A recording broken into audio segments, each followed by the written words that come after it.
בואו נברך, בואו נברך, בואו נברך, ויחד נתברך, בואו נברך, בואו נברך. Alors on récapitule tout ce qu'on a vu jusqu'à présent concernant les lois relatives au zimoun. Le zimoun, en français, c'est l'invitation. Cette mitzvah de zimoun, on l'apprend de plusieurs psukim. On a gardé nous un pasouk qui nous intéresse.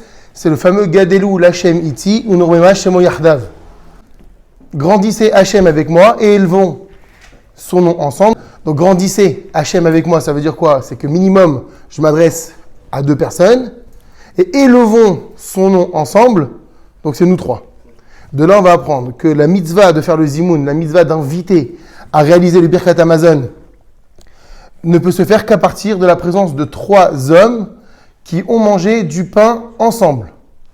Donc, soit qui ont mangé du pain ensemble, on a dit, soit qui ont mangé du mésonote de plus de 220 grammes ensemble. Tout le reste, pour tous les autres aliments, on ne fait pas le zimoun.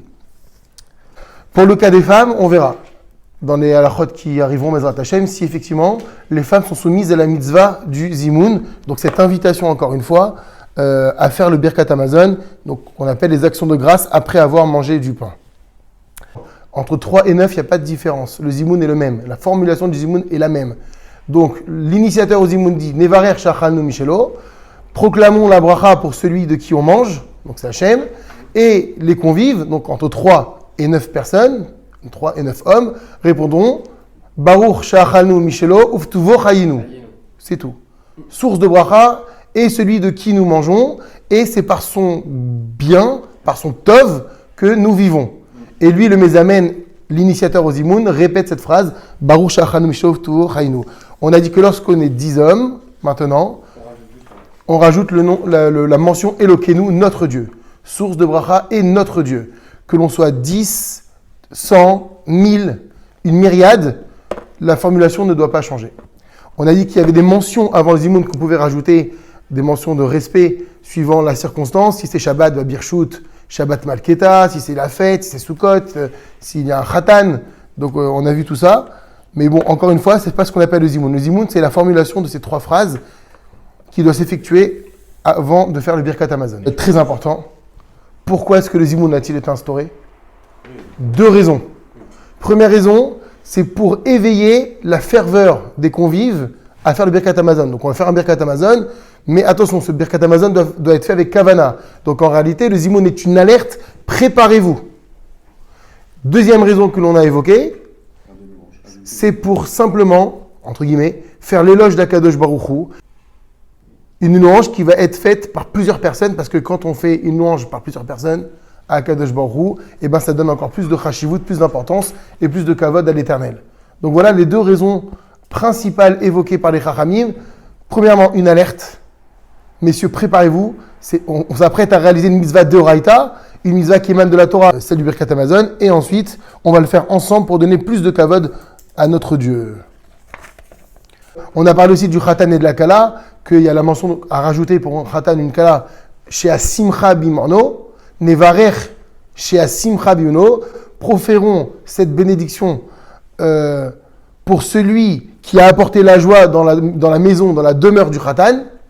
Et pareil, on rajoutera la mention Elokenu si on est déjà 10 à manger avec ce Khatan. On avait dit également que si on se trouve dans une maison d'endeuillés, il faudra rajouter la mention Menachem Avelim. Nevarech Menachem Avelim, Shachanu Michelo. Source de bracha est celui qui console les endeuillés, Shachanu Michelo, et qui donc nous a donné cette nourriture. Maintenant, dans le cas suivant où il y a eu une erreur de la part du Mezamen, c'est-à-dire quoi? Celui qui initie le Birkat, il y en a bien un qui va initier ce Zimoun plutôt. Celui qui initie le Zimoun et qui dit Nevarer Shachan Michelo, faisons le Birkat Hamazon pour celui qui nous a donné à manger. Mais il s'avère qu'on est 10, donc ça veut dire qu'il a omis de dire Elokenu. Si les convives ont répondu machinalement sans dire Elokenu, bon, le Zimoun est valable. On ne recommence pas depuis le début parce qu'on part du principe que l'invitation a quand même été lancée pour ce Birkat Hamazon et ça a répondu aux critères qu'on voulait. Premier critère, on a dit, c'était pour signaler qu'on s'apprête à faire le Birkat Hamazon. On éveille au Birkat. Deuxièmement, on apporte plus de splendeur à Kadosh Baruch Hu parce qu'on le fait ensemble. Par contre, si le Mezamen, l'initiateur au Zimoun, a dit, encore une fois, Nevarer Shachan Mishlo, il a oublié le Lokenu, parce qu'on est 10. Mais eux lui font remarquer, alors là, il doit recommencer l'appellation Zimoun. On a vu dans la halakha que quand on fait le Zimoun avec 10 personnes, on n'a pas besoin de se lever. Parce que ça pouvait s'apparenter à quelque chose de Gdusha, puisqu'on mentionne le nom d'Akadosh Baruch Hu, et il n'est pas nécessaire donc de se lever. On a également vu le cas suivant qui est rapporté dans Shulchan Aruch, au Siman Kuf Tzadik Gimel, que deux hommes qui ont mangé du pain ensemble, les deux ont l'obligation de réciter le Birkat Hamazon. C'est-à-dire que un ne peut pas acquitter l'autre, chacun a l'obligation de réciter son propre Birkat Hamazon.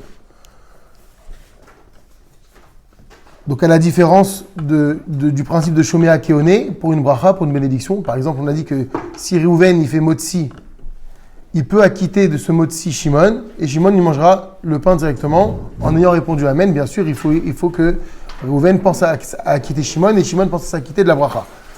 Mais donc, ça ne marche pas pour le Birkat Hamazon. Chacun a l'obligation de faire son propre Birkat Hamazon, que ce Birkat Hamazon il soit d'ordre rabbinique ou qu'il soit d'ordre de la Torah. Qu'est-ce que c'est d'ordre rabbinique? On a dit qu'on est obligé de faire Birkat Hamazon à partir d'une mesure de 30 grammes de pain. Mais cette obligation, c'est une obligation d'ordre rabbinique. Alors que d'après la Torah, on a l'obligation de faire Birkat Hamazon dès lors qu'on est rassasié de pain, c'est-à-dire, d'après la Torah, ça veut dire c'est à partir de 54 grammes. Donc, quel que soit le statut de ce Birkat Hamazon, qu'il soit des Rabbanan ou des Oraïta, chacun a l'obligation de faire son propre Birkat Hamazon. Maintenant, dans des cas de Bediavad, c'est-à-dire dans des cas a posteriori. Par exemple, je ne savais pas qu'il fallait faire Birkat Hamazon chacun pour soi. Et une fois qu'on a mangé, on a fait Birkat, Réhouven a quitté Shimon, on est parti, et Shimon dit « Attends, mais ce matin on a étudié quoi ? On a étudié que chacun devait faire pour soi. Est-ce qu'il doit revenir faire Birkat Hamazon ? Là, on a dit qu'on est quitte de la mitzvah. Autre cas possible, si on a un doute, si Shimon doit faire Birkat, il ne sait pas s'il a mangé la quantité requise pour le Birkat Hamazon, alors effectivement, Réhouven fera pour lui le Birkat Hamazon. Autre cas, on a dit, si Shimon, le numéro 2, ne sait pas très bien faire le Birkat, il a du mal, il peut se débrouiller, mais c'est difficile, alors Réhouven pourra l'acquitter de son Birkat Hamazon. Et on avait rapporté un avis qui dit que, plusieurs avis même, qui dit qu'en réalité, effectivement, ça semble aller à l'encontre du Shulchan Aruch, que d'office, on peut acquitter une personne du Birkat Hamazon. Même quand cette deuxième personne sait le faire pour elle-même.